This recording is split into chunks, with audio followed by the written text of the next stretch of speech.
What's up, guys? I am under 3 weeks out. It is Tuesday, November 26th, I believe. You guys just saw me wrap up my cardio. Now I'm cooking meal one. I'm gonna take you guys through just like a little day in the life today. You know, I'll show you guys some meals. I'll show you guys my training later. I got an upper back and hamstring workout to do later. So I'll show you guys that and just give you guys kind of a mix of it all today. Starting with meal one, which is 70 grams of oats, 1 whole egg, 200 grams of chicken breast.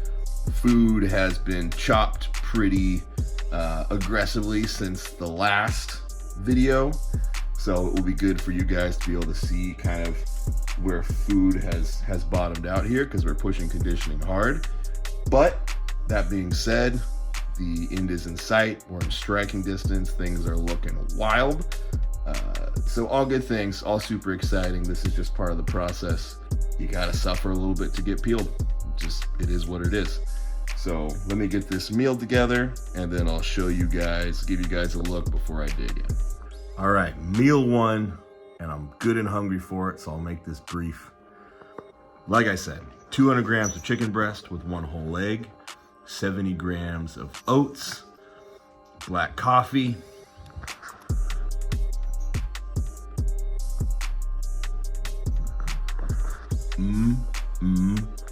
good. All right, I'm gonna dig into this. I'm watching the GOAT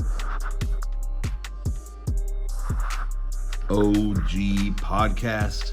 That's kind of a prep tradition of mine. Pretty much every prep, I've gone back and restarted OG bodybuilding and bollocks. It's just something about it is comforting in the last few weeks of prep. It's familiar, it's funny, motivating. Luke Sando, overall, favorite bodybuilder. Not just physique, although I did absolutely love his physique, but personality, content, his approach to bodybuilding, all of it. I'm a massive, massive fan of the guy. So going back and watching these old podcasts is always super fun for me.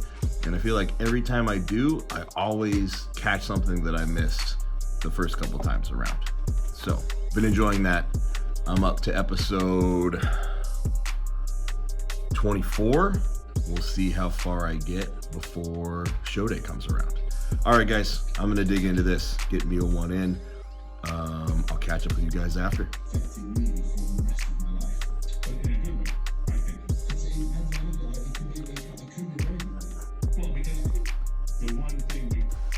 All right, guys, I am headed to the gym in a little over an hour. I had a little extra time this morning, so I just finished some hostile content that I needed to get filmed, some other content as well. It's been a really good, productive day so far. Right now, I'm cooking up my beef for the day.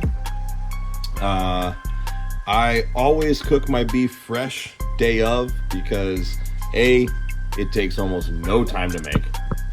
Literally put this on like 6 or 7 minutes ago and literally just finished. It's one of those foods that just kind of gets gross in the fridge. Beef and white rice. Those two foods I do not prep in bulk. At max, I'll cook enough for 2 days at a time, but oftentimes I just cook a day of. Here's my beef. Beefy goodness. All right, I'm gonna put together meal 2 here shortly. I'm gonna pack meal 3 to take to the gym. Let's see, let's talk prep updates. I am 257 in the morning right now. Lowest I've been is 255.2. That was day after leg day. I'm always a little lighter after legs. I sweat a bunch. It's just a hard workout. So I'm always more depleted the next day. Rest day brought me back up to 257, and that's sort of where I've stabilized now. Things are looking different, for sure. Everything's coming together. Just need to push off that last little bit from the low back and glutes so those can fully come in, but it is happening day to day. We're getting there. We're definitely not compromising for anything less than 100% condition, and that's what we're achieving little by little. So big push right now. Like I said, food is the lowest it's been for a long time. Cardio is still just 40 minutes in the morning, nothing too crazy. And training, to be honest, has held up really well. I'm still able to generate just as much intensity in the gym. I'm a little bit more fatigued. Strength performance has dipped maybe a smidge, but I'm still operating at 90-something% performance-wise. Pumps are still good, which is a huge factor for me, huge indicator of sort of how depleted my body is and how responsive my body is staying. So really all good news. Carb ups in sight. There is a light at the end of the tunnel. We're in the home stretch now. This is probably the hardest part, right? The nitty gritty. And honestly, my body's handling it just fine. So I'm super pleased with that. Anyway, gonna wrap up this food. Gonna get this food eaten. I'll show you guys meal 2 in its entirety before I get that in me. And then we'll pack up one more meal and we'll head to the gym. All right, time to eat. We've got 220 grams of beef, 150 grams of rice, 50 grams of asparagus, 2 grams of sea salt, and a little bit of Trader Joe's salsa.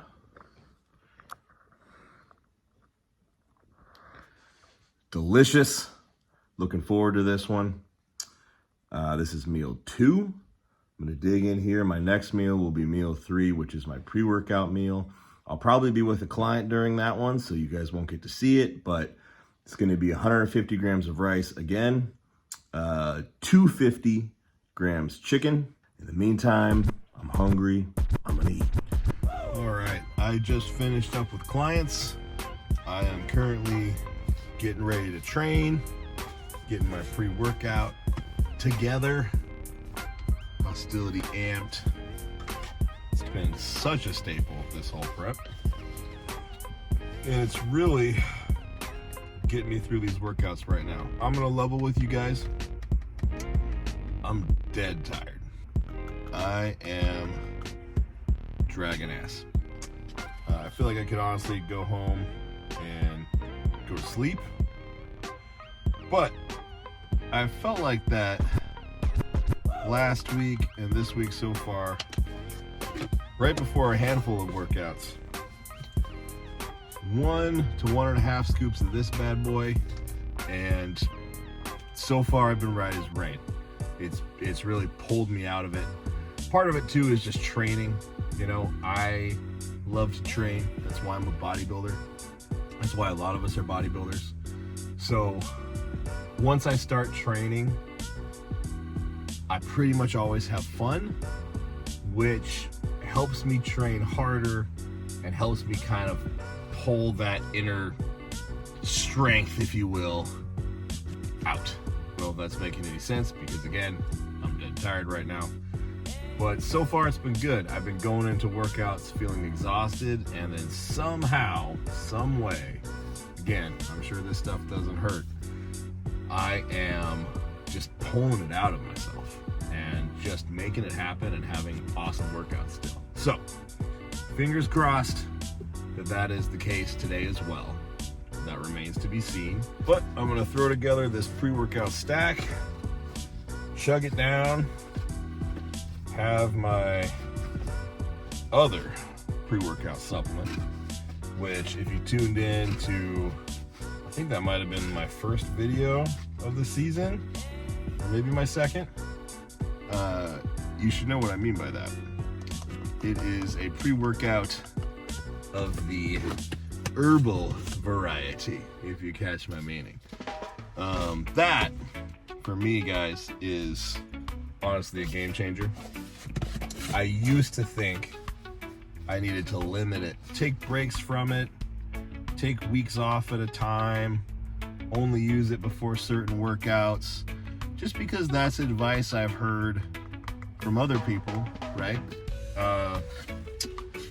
What I've realized since, and again, this is not advice for you necessarily, this is strictly speaking on my own personal experience, but I've kind of learned that there's virtually no downside to pre-workout marijuana consumption for myself. Again, I'm not getting high per se. I'm not smoking enough to have that full effect. I'm only smoking, for me, a small amount, just enough to get tunnel vision focus, really zero into my music. I'm a musician too, which I feel like makes a difference. Music has always been a really good motivator for me with training, and weed tends to really heighten my music listening experience, especially again in just a very small amount. And even that helps me focus and helps me get down to business when it comes to training. With that being said, I utilize it every single session and every single day.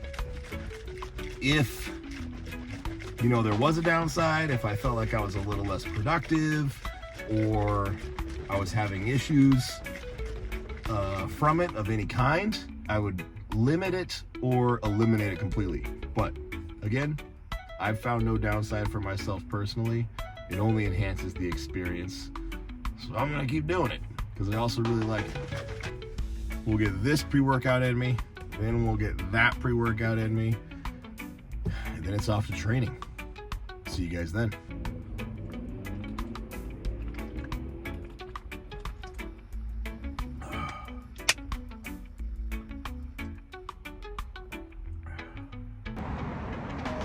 All right, I'm headed to my smoking spot.